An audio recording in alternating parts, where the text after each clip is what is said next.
हेतु शब्द है ओडिया रे तार अर्थ है कारण जे कारण खोजे से समस्ते हेतुवादी तेणु मनीष मात्र के आम हिसाब रे प्रत्येक मनीष हेतुवादी हेतुवादी कहले प्रताप रथ भाया गोटे लोकर मुह दिशे हेतुवादी किछि भयंकर लोक नुहति से साधारण मनीष हेतु शब्द है ओडिया रे तार अर्थ है कारण जे कारण खोजे से समस्ते हेतुवादी तेणु मनीष मात्र के आम हिसाब रे प्रत्येक मनीष हेतुवादी बिना कारण रे कहीं कहते जो माने भी तथाकथित धार्मिक विश्वास रे पूरा पूरी ओतप्रोत भाव जड़ित बोली कहती विश्वास मिले कृष्ण से माने मध्य केवल से धर्मटी को छाड़देले बाकी जीवन रे प्रत्येक स्तर रे निश्चय कहीं केमिति कुआडे एभली प्रश्न पचार ये सबू है हेतुवादर लक्षण कारण मनीष बुझिले कामटा करे मनीष जानिया चाहे ये कौन पे मुझे बुझीगले तापर से सपोर्ट करे जोर जबरदस्ती किसी जिनसा क्या लदी दि जाए ताहले सेटा केबेले ग्रहण योग्य हुएनी आम समाज रे गोटे कम्प्लायंस मानि नबा ग्रहण करना समर्पण भाव ताको एते उच्च स्थान दिया जाइए आमे केवल सामाजिक स्तर नुह आमे आंतर्जातिक स्तर में बहुत असुविधार सम्मुखीन होचु जोठी की चाइना आम शत्रु साजी जिते आम उपरे मैप रे आम उपरे बसीची एवं सबु प्रकार वैज्ञानिक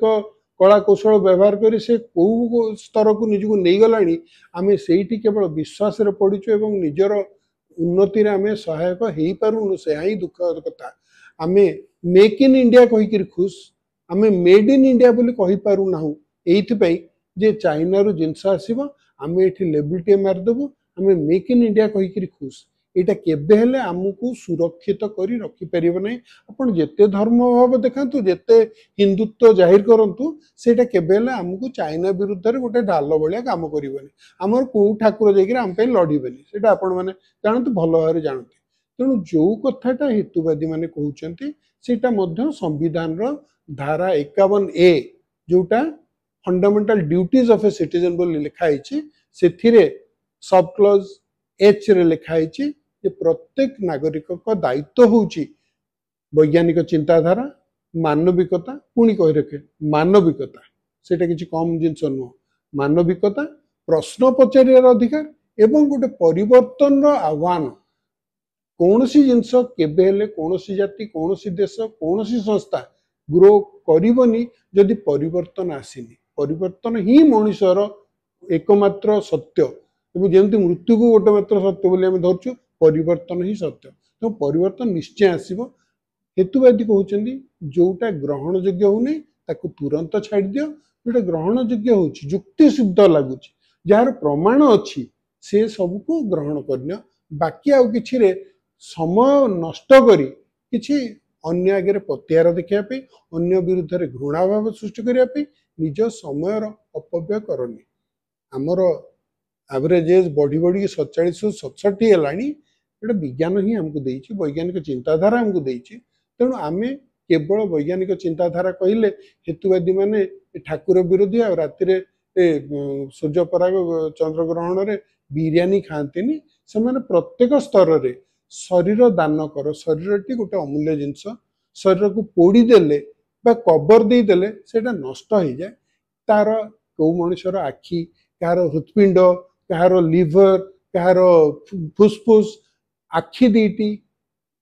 चमड़ा सत्ते जोटी बर्न इंजुरी हो जाउची सेठी आपण देखिले विश्वास करियोनी मनुष्यर की अवस्था हुए सेठी खंड खंड करी निज देहर चमड़ा काटिकी लोक को रक्षा करा जाए आमे जदि कोनोसी सुस्थ मनुष्यर मरीगला पर से चमड़ा काढ़ी नहीं आमे जदि अन्य गोटे जीवंत मनुष्य जे जीवंत मरुची ता जीवन रे आमे गोटे नुआ जीवन दे परिबा ताल ताठू बड़ी जिंस आ किछि नाही ए सबुर मूल अग्रणी चिंताधारा होची सेही हेतुवादी मानकर जो माने कहउचंती शरीर टी को अजथार पोड़ी दियनी शरीर दान कर अंग दान कर या द्वारा तुम पूर्वजन्म परजन्म रे किछि फरक पड़िबनी काना से गुडा को अमूलक चिंताधारा प्रकृत सत्य होची आज जदि गोटे सुस्थ मनुष्यटे कौन सी कारण एक्सीडेंट है कौन सी कारण जदि चली जाए ताले ता शरीर अंश 8 जन लोक नुआ प्रकार जीवन दे पारिबो। एटा मन रखते किसी कम कथा नुह, ये हेतुवाद गोटे बड़ जिनस। प्रदूषण विरुद्ध हेतुवादी अच्छा से निश्चित भाव में बाण फुटेक शब्द करी आमे आम पिला प्रति आमर भी दायित्व रही। ये नुह आमे धर्म ना आम पृथ्वी टाक छारकार करदे। इे कहतु वसुधैव कुटुंबकम, वसुधा आम माँ, किंतु ता चारिकड़र परिवेश टाक एत कलुषित करदे आम शिशु माने श्वास रोग अणनिश्वास हो मरवे। आम से चिंता करूँ इतने जिते कई प्रतिवाद स्वर उठाऊँ आम सांगे सांगे आम एटा धार्मिक भावावेग सहित जोड़ी दौचु। धर्म कही निज शिशु को निजे तंटी चिपी मारिदेवा, धर्म कही आम आम निज शिशु को अणनिश्वास कर मारिबा, एटा धार्मिकता? एटा केबे धार्मिकता नुह। आपण मैंने धर्म ना डंगा भसई देले, कागज बाहुंगा ठू आरंभ करी कदली बाहुंगा सब नहीं पुष्करिणी रे, पुष्करिणी तो आजिकल सब पोती पकई घर कले जहाँ गोटे जोड़े रही एत अलिया आवर्जना आम करदे जे सेटा पोचिकी आम शरीर को ही दूषित कर नष्ट कर ताकू ही हेतुवादी जाकि सफा कर गछ लगौं। आपन जो बाटर घाटे जरी फोपाड़ी दी जाउछंती हेतुवादी जेतेबेले डिसाइड करूची मु एटी को सफा करी आपन फोटो मु देखिबे नेक्स्ट थर केमिति गोटे लोक निजे चेष्टा करी निज इच्छा रे एम्स भलिया जगार जो अलिया आवर्जना रोगसिक्त जिनस सेठी अच्छी साहस बांधी निजे जाई सब सफा करी से जगह बर्तमान कौन आप देखिले विश्वास करें। ये सब को हेतुवाद आम ग्रहण करूँ, यहाँ मानविकतार गोटे अंश। एवं मनुष्य जितेबाला निजे जीव अन्य को जीवार साहाय्य कर। मत गोटे गीत भारी भल लगे पिला माने गाइछन्ते आप देखिए यूट्यूब रे, खुद जियो सबको जीना सिखाए अपनी खुशियां चलो बांटाए। स्कूल पिला माने बोलचंती बहुत सुंदर स्वर रे बोलचंती। आप देखिए निजे बंचवाटा केवल बड़ कथा नुह, अन्य को मध्य बंचवारे जीवन जीवारे साहाय्य करवाटा हूँ हेतुवादर अन्यतम लक्षण, जोटे आम संविधान आमको कही मुखबंधरे assure the dignity of the individual, प्रत्येक व्यक्तिर आत्मसम्मान बोध को निश्चित कर आम संविधान कही। चलतु हेतुवाद को नहीं सांगे समस्त सम्मान बोधटा निश्चित करिया। धन्यवाद।